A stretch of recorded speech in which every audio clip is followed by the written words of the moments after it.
Welcome to Scatter Travel TV. I'm Debbie Gerber here with some quick travel tips. Last night was our fireworks show for the 4th of July in our city. Many of the cities throughout the country had to cancel their fireworks show due to the high fire danger and the amount of firefighters that are out fighting the wildland fires. So there's not enough, if there was fires in those towns. A lot of people haven't been able to do their own fireworks. We were lucky because our city fireworks still went on. Just in case you are one of those people who were not able to attend fireworks or see a fireworks show, I am putting on our fireworks show along with the sound in the background for you to enjoy so that you can feel like you have attended a fireworks show and enjoyed it while I go through my tips and suggestions for having a 4th of July holiday stay vacation or special trip for fireworks. It is one of the things that I love. We make it an entire outing. It is a stay vacation for us. Some people travel to where there are magnificent fireworks displays, but we stay at home and have a stay vacation. Fireworks was implemented clear back in China, way back, and they're the first ones that started it. They're the ones that figured out how to do the little tube thing and shoot something out of it. And then later, just before the Declaration of Independence was adopted, John Adams wrote a letter, and he said the day will come when this will be a memorable day, and it should be celebrated with pomp and circumstances, and another word, but it meant fireworks. He called it illuminations.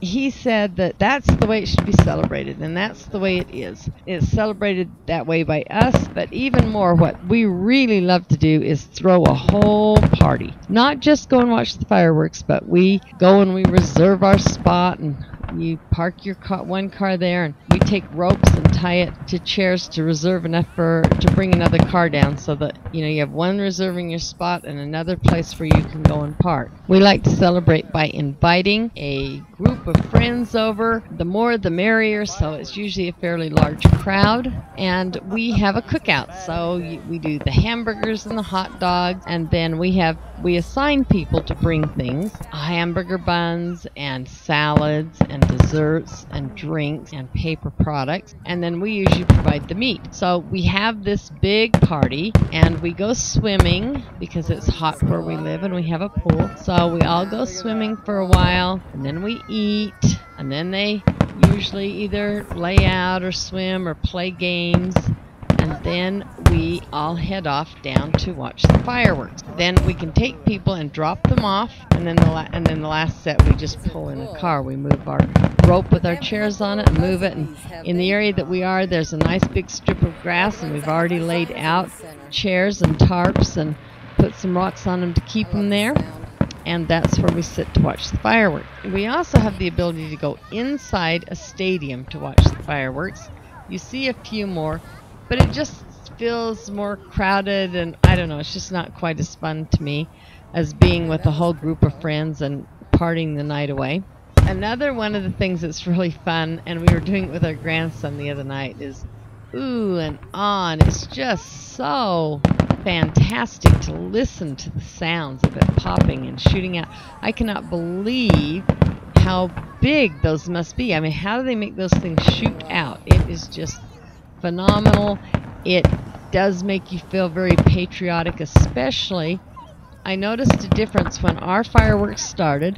Our radio station that usually runs patriotic music in sync with the fireworks pre-planned, I think they were off because they were like on commercials and stuff after the fireworks had started, and then finally the music started. And we opened our car doors and had the music going so that we could hear it. And there was a big difference between having the music and not having the music with the fireworks. If you watch fireworks, take your iPod or something and listen to patriotic music with the fireworks. It really does make a difference. I would suggest, depending on where you live, we always take blankets to lay down. We have chairs if we want to sit in them. We take a jacket, mosquito spray, usually some snacks, because you have to go a little bit before dark in order to save your spot so you can hang around and talk and be comfortable. If you want some activities to do, either during your party or while you're waiting for the fireworks to start, there are numerous websites where you can get trivia questions for the United States, or the history of the 4th of July, the original fireworks, the signers of the Declaration of Independence. There's all kinds of things that you can find that would be trivia questions, and you can play trivia games. You could also, depending on your fire laws, make pictures with sparklers. My daughter-in-law and son had sparklers last year, and they would each take one and make it in an arc, and when the person taking pictures took pictures of, they were standing in a heart that they had made with sparklers. Anyway, that's another little fun thing that you could try. Another fun activity is tearing paper figures. So you would have you'd give each person a piece of newspaper, and then you tell them a subject like the 4th of July, and so they have to tear out a picture out of this newspaper behind their back, and then they bring it out and they show it, and everyone sees if they can guess what it was that they actually tore out of paper. Now, at the end of the fireworks show, it's always a madhouse, just packed with cars, and they're going every which way, and the police won't let you go down some streets and on others. Well, a few years ago, we got in our car and headed back home. We were only a couple of blocks from our house and ended up going clear almost to another part of town before we could turn and come up a road because they had blocked them all off going that direction. So you might kind of watch and then make an escape plan so that you're parking, or you are watching the fireworks in a place that is easy to get out of, or just simply stay and talk and play until the cars have started to clear, so you're not in that frustrating mode of sitting in your car with the stop and go, mostly stop traffic, trying to get out of an event. Let's talk about it as an event. Some people go to the big fireworks shows. Some of the biggest fireworks shows for the 4th of July are in New York, in the Macy's Fireworks in New York City. Another one that's a big one is in Boston. My son went to that one a few years ago, said it was fabulous. I have a friend who said the one up in Jackson Hole, Wyoming is amazing. San Francisco over Fisherman's Wharf does a fabulous show, a big one. Nashville has an awesome one. There are just, I'm sure there's a lot of other ones, but there's some big fireworks shows. So if you wanted to make a whole trip out of it, you could do that. You just want to check and make sure where is the best place to sit. You know, what can you bring with you and what can't you? If you're going into some of the stadium areas or seating areas for formally set up fireworks, sometimes they won't let you take drinks in or food in, bags in. It just depends on the venue. So make sure that you have checked all of those things before you go. Just a quick side note, I have turned off the audio.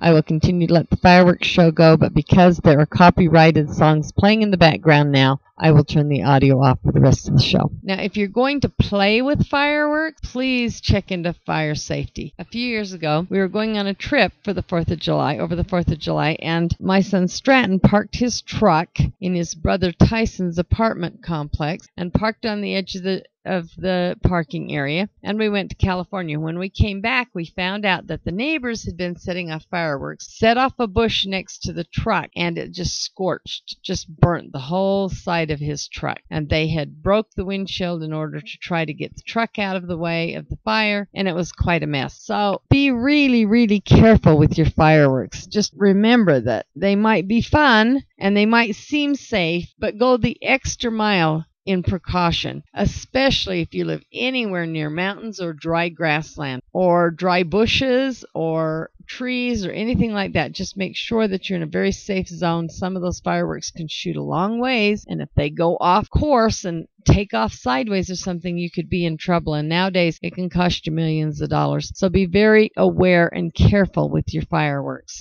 But the 4th of July is a time to celebrate. Fireworks are awesome, amazing, fun activity to do, whether you do it as a stay, vacation, or a formal trip. I hope you enjoy your 4th of July celebrations and especially enjoy the fireworks displays that you attend. Thank you for joining us at Scatter Travel TV. You can get more shows, reviews, travel tips, and go check out my I Recommend pages where I show you the things that I recommend for your travel gear. Join us again here or at www.scattertravel.tv for more fun, travel destination information, travel tips, and listen for the fun, the unique, and the weird.